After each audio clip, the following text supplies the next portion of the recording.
교회 여러분, 오늘날의 시대는 무척 그 속도가 과거에 비해서 빨라졌습니다.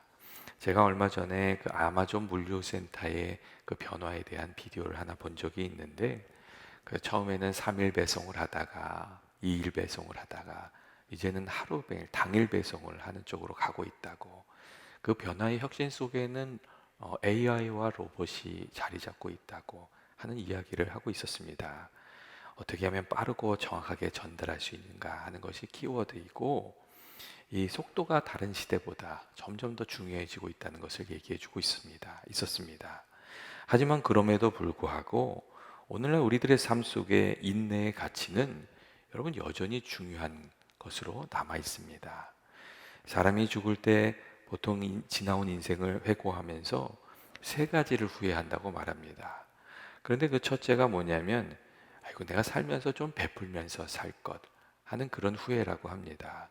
이 돈을 많이 벌지 못해서 후회하는 것이 아니라 나누면서 살지 못한 것을, 베풀면서 살지 못한 것을 이제 후회한다는 그런 이야기입니다.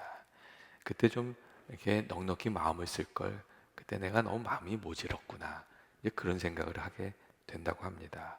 그리고 둘째로는 좀 즐거운 마음으로 살지 못한 것이 또 후회가 된다고 합니다. 이왕 하는 거 즐거운 마음으로 즐기면서 했으면 좋았을 텐데 그때 왜 그렇게 불평하고 짜증하고 원망하면서 이게 살았나, 이게 그런 후회가 찾아오는 것이죠. 왜 그렇게 불평하고 원망하면서 나도 힘들게 되고 주변 사람도 힘들게 되고 이제 그렇게 살아온 것을 이제 후회하는 겁니다. 우리들의 삶 속에 주어진 것이 여러분 기회입니까? 아니면 형벌입니까? 여러분, 그것이 다 짐이고 형벌인 줄 알고 살면 그 일을 통해서 우리가 이 복을 누릴 수가 없습니다. 반면에 그것이 기회라고 생각하고 은혜라고 생각하면 그 일이 좀 무거워도 그것을 통해서 우리가 또 좋은 것들을 이렇게 거두면서 살아가게 됩니다. 그리고 마지막으로 사람들은 마지막 순간에 아이고 그때 좀 참았을 걸, 그렇게 인내하지 못한 것을 후회한다고 얘기합니다. 당시에는 그것이 최선이라고 생각하면서 했는데 그때 한 번 더 참았으면 좋았을 텐데, 그런 생각을 한다는 겁니다. 사실 우리가 살아가면서 이렇게 욱하는 때가 있지 않습니까? 그런데 그때 감정대로 하고 나면 늘 마음속에 후회가 자리 잡게 됩니다. 하지만 그때 한번 잘 참으면, 이 감정대로 하지 않고 인내하면 이 상황이 더 나빠지는 것을 참게 되고 또 그 상황을 좋은 쪽으로도 이끌어가게 됩니다. 이 마지막 순간이 되면 참지 못하고 했던 것들이 이렇게 후회가 된다고 그렇게 얘기합니다. 여러분, 성숙한 사람의 가장 중요한 기준이 무엇입니까? 그것이 지식입니까? 능력입니까? 아니면 소유입니까? 한 사람이 얼마나 성숙했는가 하는 것에 대한 그 기준 중에 하나는 인내의 수준이라고 얘기 드릴 수 있습니다. 어디까지 참을 수 있는지, 또 얼마나 넉넉히 참을 수 있는지, 어떤 마음으로 참는 것인지, 그 인내의 수준이 그 사람의 인격의 수준이라는 겁니다. 만일 조그만 일에도 감정을 드러내고 화를 내거나 또 들썩들썩하는 경우라면 그 인격의 그릇이 작은 사람인 겁니다. 알면서도 모른 척 해줄 수 있는 사람, 그런 사람이 인격이 성숙하고 그 마음이 넓은 사람인 것이죠. 호레시 부시넬은 그래서 인내심을 갖추는 것만으로도 위대하고 고귀한 힘을 가지고 살아가는 것이라고 그렇게 말했습니다. 그리고 리처드 라이볼트라는 사람은 좀 특이한 말을 했어요. 목소리만 크고 무능한 사람에게 뒤지는 느낌이 들 때가 올 것이다. 그럴 때에는 인내심을 가지고 그 사람이 스스로 무너질 때까지 기다리면 된다. 뭐 그런 이야기를 하기도 했어요. 인내의 챔피언들이 마지막에 좋은 열매를 거둔다는 그런 이야기였죠. 고린도후서 12장을 보면 사도 바울을 향해 고린도 교회 성도들 중에 몇몇 사람이 그 사도 바울 대적하는 사람들이 험한 말을 하는 내용이 나옵니다. 이 바울에 대해서 참 못된 말을 많이 했어요. 도저히 참기 어려운 비난도 있었지요. 그런데 그럼에도 불구하고 사도 바울이 그 모든 그 비난을 넉넉히 참아냅니다. 이런 얘기도 해요. 그래서 자신이 사도된 권리가 무엇이며 표적이 무엇이냐 이렇게 말하면서 내가 너희들을 충분히 꾸짖을 수 있지만 내가 너희들을 참아주는 것이 내가 사도라는 그 표적이 아니냐, 뭐 그런 얘기도 하게 돼요. 사도 바울이 이 억울한 일을 당하면서도 끝까지 참았습니다. 사도 바울이 하나님을 사랑하는 마음으로 참았고 또 성도들이 잘 되기를 원하는 마음으로 참았습니다. 부모가 자녀를 인내해 주는 것처럼 참아주었던 것을, 그것이 사랑이었던 것을 우리가 또 성경을 통해서 알게 됩니다. 영화 그 패션 오브 크라이스트를 보면 예수님이 체포당하는 그 장면이 있죠. 예수님께서 겟세마네 동산에서 깊이 기도하세요. 이 십자가를 생각하면서 기도하시니까 마음이 얼마나 어려우셨겠어요. 그래서 제자들에게 좀 깨어 기도하라 이런 말씀을 하셨어요. 그런데 조금 지나고 보니까 제자들이 다 잠자고 있는 거예요. 근데 그때 제자들에게 화내지 않으십니다. 그때 시험이 들지 않게 깨어 기도하라. 그래 조용히 말씀하세요. 또 가룟 유다가 군사들을 데리고 예수님을 체포하러 와서 예수님의 볼에 또 키스를 합니다. 아무 일도 없는 것처럼 또 그렇게 선생님 이렇게 얘기를 해요. 선생님 안녕하십니까? 평안하십니까? 이렇게 인사를 해요. 여러분 우리 같으면 어떻게 하겠어요? 그 속내를 다 아는데 어떻게 하시겠어요? 아마 욕을 하거나 한 방 매기거나 그랬겠죠. 근데 예수님께서 아무 소리를 안 하시고 이 가룟 유다를 슬픈 표정으로 이렇게 지켜보셨습니다. 그러니까 화가 나가지고 베드로가 옆에서 칼을 휘둘러서 이 제사장의 종 말고의 귀를 뱁니다. 근데 예수님께서 또 그 귀를 다시 붙여주세요. 그러면서 칼 쓰는 자는 칼로 망할 것이라고 얘기하시면서 이것까지 참으라. 그렇게 말씀하셨어요. 인간적으로 너무나 어려운 일을 당하시는 그 중에도 아무 변명이나 분노나 표현 없이 그 모든 일을 인내하시면서 하나님의 선하신 계획을 이루어가고 계셨어요. 오늘 우리가 읽은 히브리서 본문도 예수님에 대해서 길게 설명하지 않고 아주 간단한 이 한마디로 이야기해주고 있습니다. 그것은 예수님께서 인내하셨다는 거예요. 오늘 본문에 있는 1절, 2절, 3절 그 모든 그 구절에 인내에 대한 이야기가 나와요.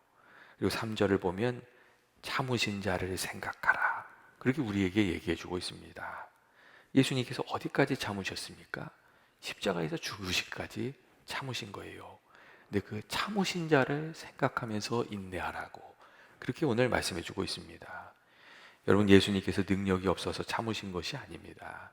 하나님의 뜻을 알고 계획을 알기에 그것을 이루기 위해서 참으셨습니다. 십자가 뒤에 하나님께서 주실 부활의 아침이 있다는 것을 바라보시면서 참으셨습니다. 그리고 그 모습으로 주님을 따르는 모든 이들이 어떻게 살아가야 하는지도 우리에게 보여주셨습니다. 예수님께서 보여주신 십자가의 영성은 구체적으로 어떤 겁니까? 그것은 하나님의 뜻을 생각하며 순종하면서 믿음의 길을 걸어가는 겁니다. 내가 원하는 길을 가는 것이 아니라 하나님이 원하시는 길을 가는 겁니다.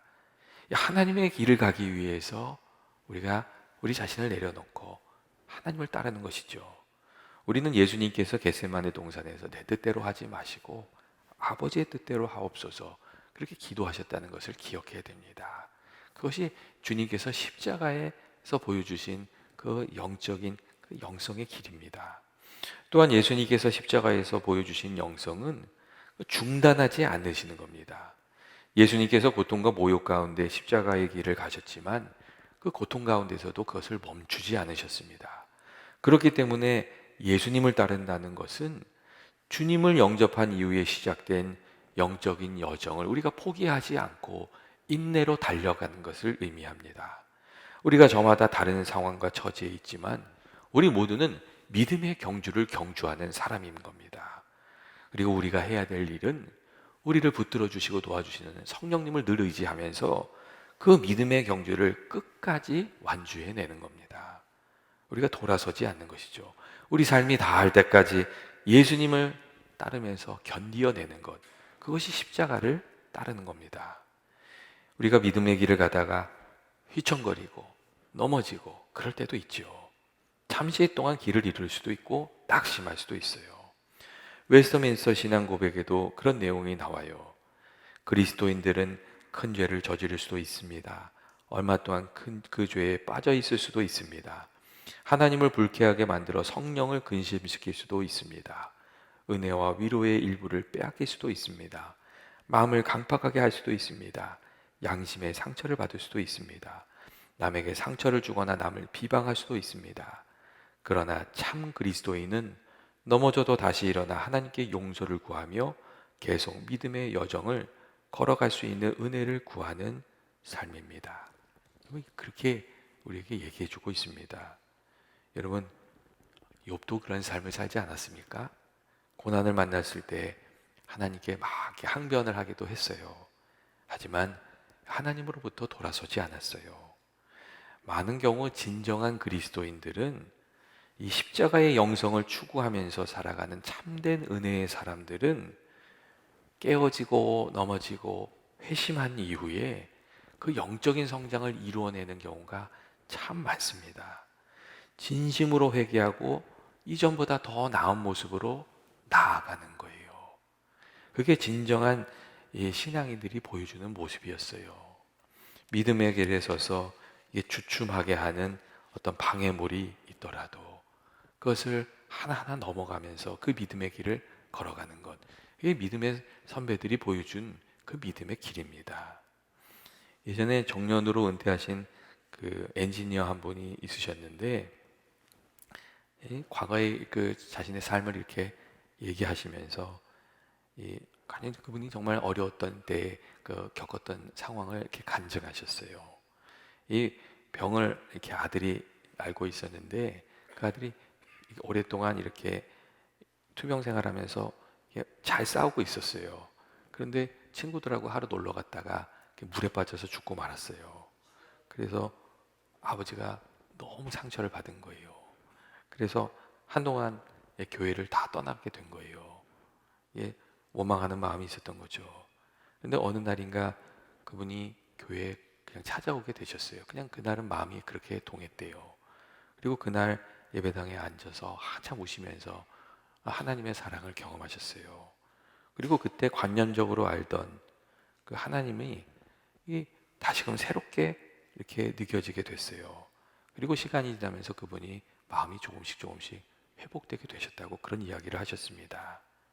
그분의 고백에 따르면 그 이후에 이전보다 더 하나님을 사랑하고 하나님을 향한 진정한 믿음을 가지게 되셨다. 그런 이야기를 하셨고, 마지막으로 그런 얘기를 하셨어요. 위로와 소망이 하나님한테 있었다고. 그런데도 위로와 소망은 하나님께서 주시는 것이었다고. 그런 이야기를 하시는 것을 제가 들은 적이 있습니다. 많은 경우 우리가 깨어지고 넘어진 자리에서 하나님의 은혜를 이렇게 경험하게 될 때 우리가 다시금 힘을 얻고 새롭게 성장하게 됩니다. 하나님의 은혜로 새로워진 사람은 여러분 새로운 마음을 가지고 새로운 안목을 가지고 그리고 새로운 귀를 가지고 이렇게 살아가게 됩니다. 여러분 그렇기 때문에 우리가 주님을 끝까지 포기할 수가 없는 것이죠. 히브리서 3장 14절 말씀을 보면 우리가 시작할 때에 확신한 것을 끝까지 견고히 잡으면 그리스도와 함께 참여한 자가 되리라 하는 그런 말씀이 있습니다. 처음 시작한 마음을 잃지 말라는 것이죠. 그리고 오늘 우리가 함께 읽은 마태복음의 말씀은 나중까지 견디는 자가 구원을 얻을 것이라고 그렇게 말씀해 주고 있습니다. 예수님께서 죽으시고 모든 것이 다 끝난 것처럼 생각됐어요. 다 끝났다. 이 말처럼 이게 사람을 낙심하게 하는 말이 없습니다.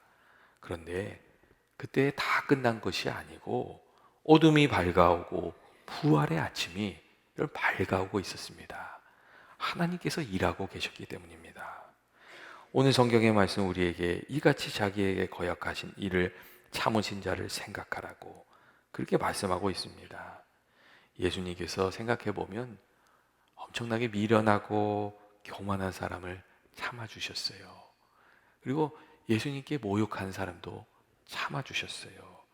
그리고 어찌 보면 나와 같이 어리석은 사람도 참아주고 계시는 것이죠.